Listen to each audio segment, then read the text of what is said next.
নমস্কার।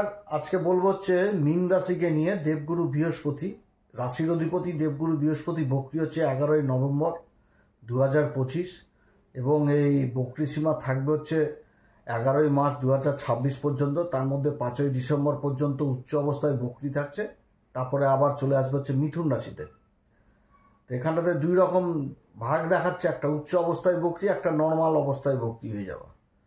তো দেবগুরু বৃহস্পতির এই যে অবস্থানটা হতে যাচ্ছে, এর কি প্রভাব পড়বে মীন রাশির উপর? মীন রাশি কোন দিক থেকে সময়কালে লাভবান, কোন দিক থেকে বিশেষ সাবধান, কোন বিশেষ উপাচার করবে, এগুলো সমস্ত কিছু আজকের ভিডিওতে তুলে ধরবো।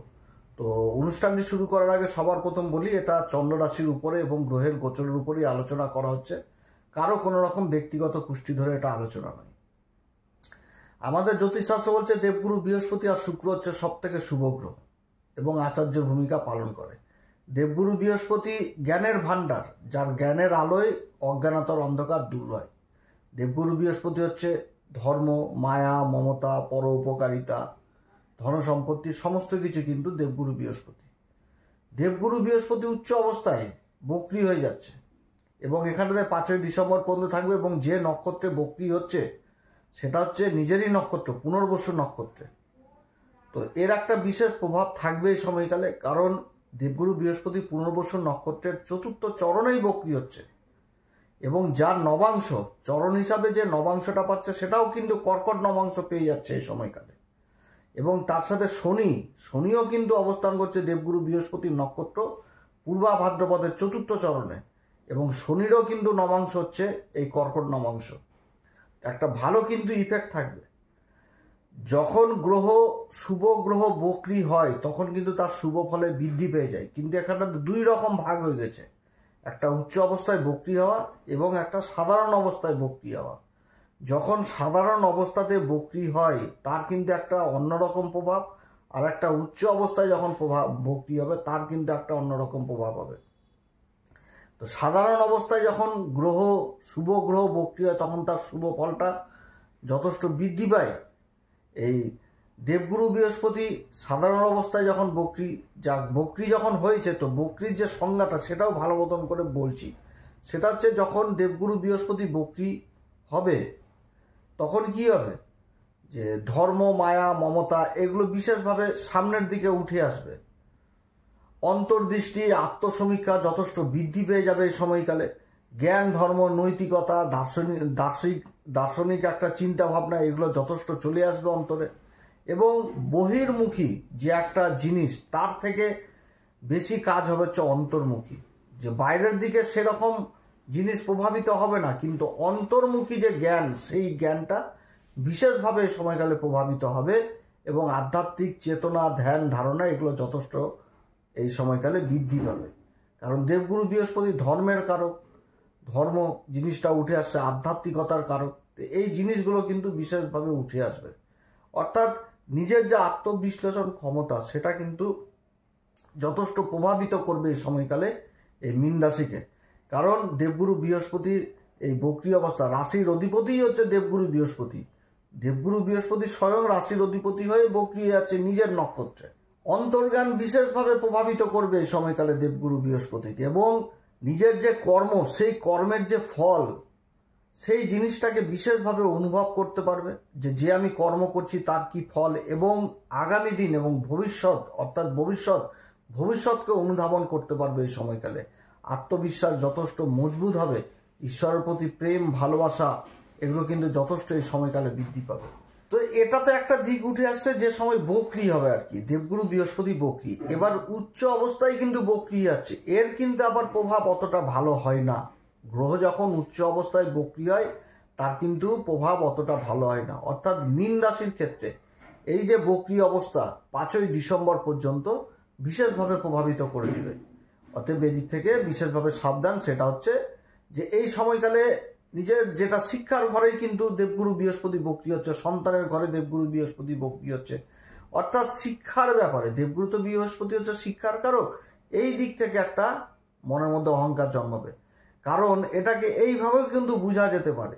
সেটা হচ্ছে যে কেউ চায়ে 2 চামচ চিনি খায় এবং তাকে আরও 2 চামচ চিনি এক্সট্রা করে দেওয়া হলো, সে তো সেই চাটা খাবে না, সেরকম কিন্তু যে সন্তানের ঘরে এটা তৈরি হয়েছে, তো সন্তানের প্রতি পিতা মাতাদের প্রেম ভালোবাসা অবশ্যই থাকবে, যে ভালোবাসাটাকে পরিমাপ করা যাবে না, তার কিন্তু মাপ নাই, অপরিসীম সীমাহীন প্রেম ভালোবাসা থাকবে সন্তানের প্রতি। কিন্তু সেই প্রেম ভালোবাসা যদি অন্ধ হয়ে যায়, তাহলে কি হবে? ধৃতরাষ্ট্রের মতন যদি অন্ধ হয়ে যায় প্রেম ভালোবাসা, সন্তান মোহ, তাহলে সেটা তো খারাপ দিক চলে আসলো, অর্থাৎ মহাভারতের মতন যুগ তৈরি হয়ে যাবে। সেই রকম জিনিসটা কিন্তু, যে অত্যধিক অহংকার শিক্ষাক্ষেত্রে, সর্বজান্তা সর্বগুণী, এই জিনিস একটা অহংকার জিনিসটা চলে আসবে। এই সময় এগুলো কিন্তু বিশেষভাবে প্রভাবিত করবে মীন রাশিকে এই 25 দিন। অতএব নিজের স্বার্থে অন্য কাউকে ব্যবহার করা উচিত না, বা কাউকে ছোট করা উচিত না, কাউকে অপমান করা উচিত না। এগুলো কিন্তু বিশেষভাবে প্রভাবিত করবে। গুরুজন ব্যক্তিকে অবশ্যই এই সময়কালে শ্রদ্ধা ভক্তি অবশ্যই করা উচিত। গুরুজনদের কাছ থেকে ব্লেসিং আশীর্বাদ অবশ্যই নেওয়া উচিত এই সময়কালে, না তো কিন্তু বিপরীত প্রভাব পড়বে। শিক্ষাক্ষেত্রে কি হবে? সর্বজান্তা যদি হয়ে যায় তাহলে কি হবে? আত্মবিশ্বাস যদি যত বলির উপর বলি যদি হয়ে যায় কি হবে?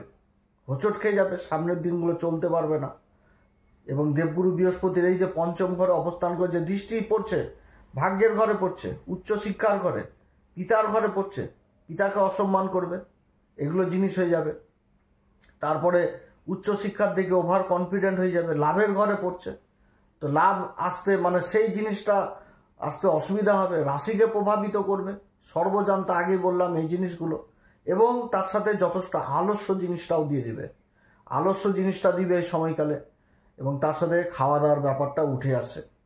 তো এই জিনিসগুলো কিন্তু বিশেষভাবে প্রভাবিত করবে এই সময় এই মীন রাশিকে। এরপরে যখন 5ই ডিসেম্বরের পর যখন এই দেবগুরু বৃহস্পতি চতুর্থ ঘরে চলে আসবে মিথুন রাশিতে বক্রী অবস্থায়, তখন কিন্তু এর রেজাল্টটা অন্যরকম হয়ে যাবে। তখন কিন্তু রেজাল্ট যথেষ্ট সাংঘাতিক ভালো অবস্থায় চলে আসবে, অনেক দিক থেকে সফলতা দিবে সেই সময়কালে দেবগুরু বৃহস্পতির এই চতুর্থ ঘরে যেটা অবস্থান হবে 5ই ডিসেম্বর থেকে। অবস্থান যথেষ্ট সব দিক থেকে তখন উন্নতি। কর্মের ঘরে দৃষ্টি থাকবে, সেরকম দৃষ্টি থাকবে হচ্ছে পঞ্চম দৃষ্টি থাকবে একদম অষ্টম ঘরে, গভীর শিক্ষা, কলেজের শিক্ষা, যেটা শিক্ষাক্ষেত্রে এতক্ষণ বলছিলাম যে অহংকার জিনিস, ওভার কনফিডেন্ট, এইগুলো চলে আসবে। তখন কি হবে? যে গভীর জ্ঞান খুঁজে বেড়াবে, কিভাবে জ্ঞান পাবো, কোথায় কে জ্ঞান দিচ্ছে, এইগুলো জিনিস, ভালো গুরুর সন্ধান পেয়ে যাবে এই সময়কালে। শিক্ষার জায়গাটা যথেষ্ট ভালো হবে, ঈশ্বরের প্রতি ধ্যান ধারণা, অন্যরকম চিন্তাধারা হয়ে যাবে, নিজেকে যথেষ্ট আত্মবিশ্লেষণ করতে পারবে, ধর্মের প্রতি যথেষ্ট রুচি আসবে, এবং এই সময়কালে আবার তীর্থস্থান ভ্রমণ হবে। শিক্ষার ব্যাপারে আবার বিদেশ যাত্রা হবে, বা বিদেশে যারা কর্মের সন্ধান করছে সেই জায়গাটা উন্নত হবে এই সময়কালে, কারণ দেবগুরু বৃহস্পতি বক্রী হয়ে যাবে। বক্রী হয়ে কর্মের ঘরে নিজের মূল ত্রিকোণ রাশি ধনু রাশিকেই সেই সময়কালে দেখবে চতুর্থ ঘরে বসে, অর্থাৎ কর্মের দিকে মান সম্মান খ্যাতি যশ যথেষ্ট বৃদ্ধি পাবে এই সময়কালে। কর্মের জায়গাটা যথেষ্ট সাংঘাতিক ভালো হবে। যাদের দীর্ঘদিনের বাড়ি ঘরের স্বপ্ন ছিল সেই স্বপ্নগুলো পূরণ করাবে। 7.5 যে একটা প্রভাব, সেই প্রভাবকে কেটে ফেলবে এই সময়কালে, কারণ যথেষ্ট ভালো সময় হয়ে যাবে। বক্রী অবস্থায় যখন চতুর্থ ঘরে 5ই ডিসেম্বরের পর চলে আসবে, শুধু 5ই ডিসেম্বর পর্যন্ত নিজের অহংকার, নিজের অহংবোধ, কাউকে ছোট করে দেখান, তারপরে নিজের স্বার্থে অন্য কাউকে ব্যবহার করে নেওয়া, ঠকানো, এগুলো কিন্তু করা যাবে না, তাহলে কিন্তু অসুবিধায় পড়তে হবে এই সময়কালে। অর্থাৎ এই 25 দিন বিশেষভাবে সাবধান এই দেবগুরু বৃহস্পতির এই বক্রী অবস্থায় মীন রাশিকে মনে রাখতে হবে।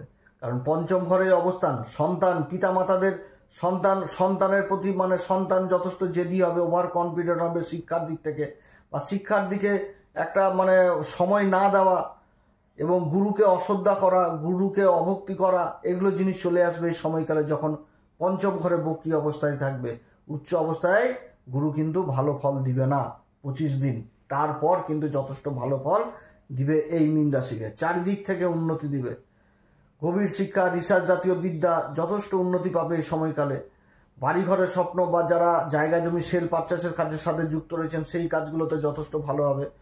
কর্মক্ষেত্রে বন্ধু বান্ধব এগুলো সহায়তা পাওয়া যাবে। পরিবেশে মান সম্মান খ্যাতি যশ এগুলো যথেষ্ট বৃদ্ধি থাকবে।